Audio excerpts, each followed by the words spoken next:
안녕하세요. 아우긴의 사랑방입니다.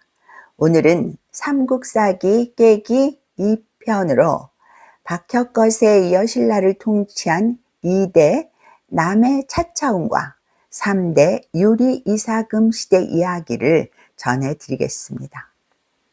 시간 날 때 언제든 보시고 구독과 좋아요, 알림 설정으로 응원해 주시면 감사하겠습니다.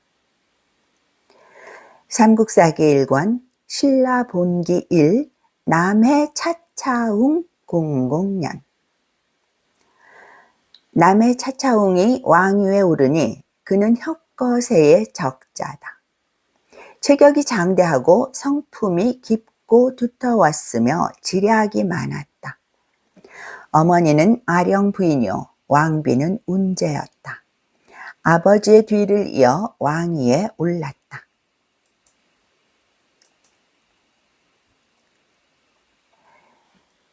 원년 가을 7월 낙랑군사가 금성을 여러 겹으로 포위하였다. 왕이 측근에게 두 분의 성인이 세상을 떠나시고 내가 백성들의 추대로 왕위에 올랐으나 이는 잘못된 일이다. 조심스럽고 위태롭기가 물을 건너는 것과 같도다. 지금 이웃 나라가 침범해 오니 이는 나에게 덕이 없는 탓이다. 이를 어찌하면 좋겠는가? 라고 말하였다. 측근들이 적들은 우리나라에 국상이 난 것을 요행으로 여기고 함부로 침범해 왔습니다. 하늘은 절대 그들을 돕지 않을 것이니 두려울 게 없습니다. 라고 말했다. 얼마 후에 그들이 물러갔다. 3년 봄 정월에 시조묘를 건립하였다. 겨울 10월 초하룻날 병진에 일식이 있었다. 5년 봄 정월 왕이 탈해가 현명하다는 소문을 듣고 장녀를 그에게 시집 보냈다. 7년 가을 7월 탈해를 대보로 임명하고 군사와 정치에 대한 시무를 맡겼다. 8년 봄과 여름에 가뭄이 들었다. 차차웅 11년 외인이 병선 100여 척을 보내 해변의 민가를 약탈하였다. 육부의 정병을 보내 이를 방어하였다.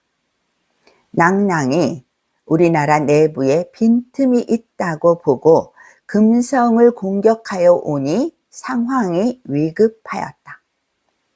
밤에 유성이 적의 진영에 떨어지자 적병이 두려워하며 퇴각하다가 알천가에 주둔하면서 돌무더기 20개를 쌓아놓고 물러갔다.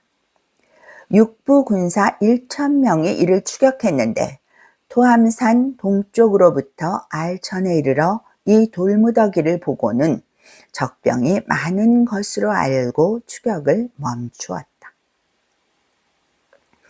13년 가을 7월 금음날 무자의 일식이 있었다. 15년 서울에 가뭄이 들었다. 가을 7월에 메뚜기 떼가 나타났다. 백성이 굶주림으로 창고를 풀어 구제하였다. 16년 봄 2월 북명 사람이 밭을 갈다가 예왕의 도장을 주어서 왕에게 바쳤다. 19년 전염병이 크게 돌아 사람이 많이 죽었다. 겨울 11월 물이 얼지 않았다. 20년 가을 금성이 태미성좌에 들어갔다. 21년 9월 메뚜기 떼가 나타났다. 왕이 죽었다. 사릉원에 장사 지냈다. 유리 이사금 공공년. 유리 이사금이 왕위에 올랐다. 그는 남해의 제자다. 어머니는 운제 부인이요 왕비는 일지갈문왕의 딸이다. 남해가 죽고 유리가 왕위에 오르게 되자 유리는 대보 타레가 덕망이 있다며 왕위를 그에게 사양하였다. 타레는 임금이라는 자리는 보통 사람이 감당할 수 있는 것이 아닙니다. 훌륭하고 지혜로운 이가 많다고 들었습니다. 라고 말하였다.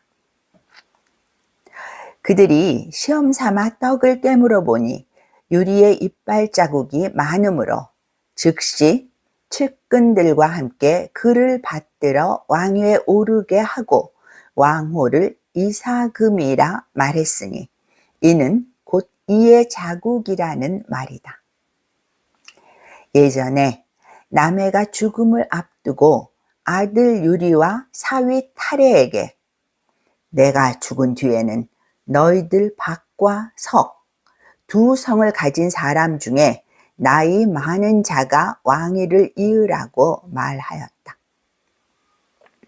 그 뒤에 김씨 성이 흥기하였으니 세 성씨들 중에 나이 많은 자를 선택하여 왕위를 잇도록 하였다.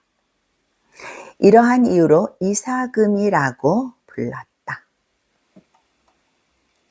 이사금 2년 봄 2월 왕이 직접 시조묘에 제사 지내고 죄수를 대대적으로 사면하였다.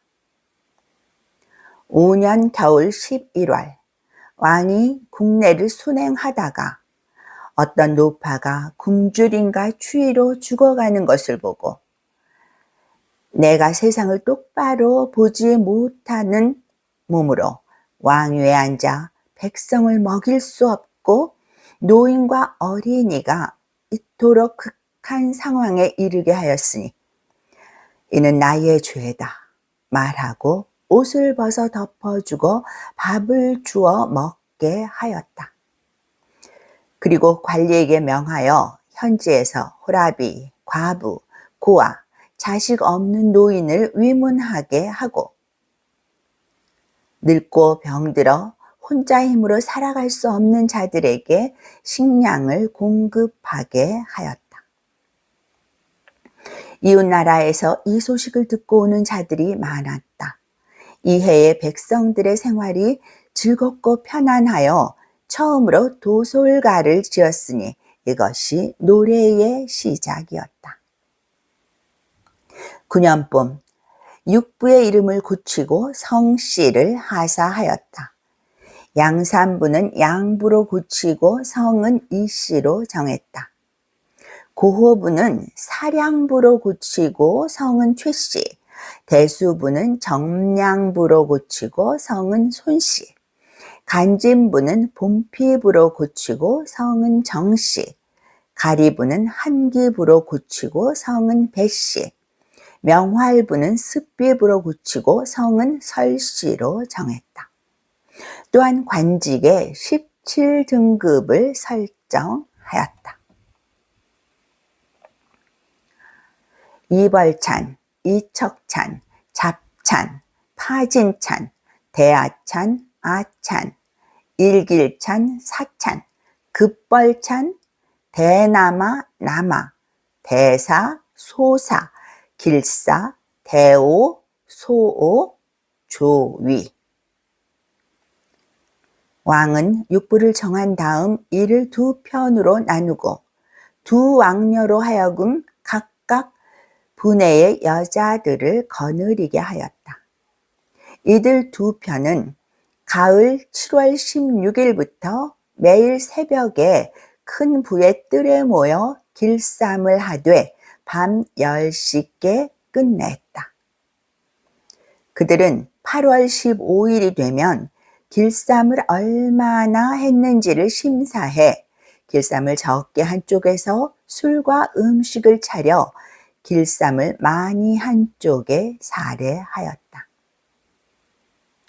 이때 노래와 춤과 온갖 오락이 벌어졌으니 이 행사를 가베라고 하였다. 이 행사를 할 때 진편에서 한 여자가 일어나 춤을 추면서 탄식하는 소리로 회소, 회소라고 하였다. 그 소리가 슬프고도 우아하여 뒷날 사람들이 이 곡에 노랫말을 붙이고 회소곡이라고 불렀다. 11년 서울에서 땅이 갈라지고 샘이 솟았다. 여름 6월 홍수가 났다.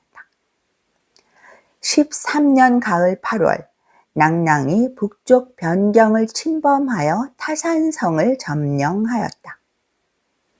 14년 고구려 왕 무휴리 낭낭을 멸망시켰는데 그 백성 5천 명이 토항해 오자 육부에 나누어 살게 하였다.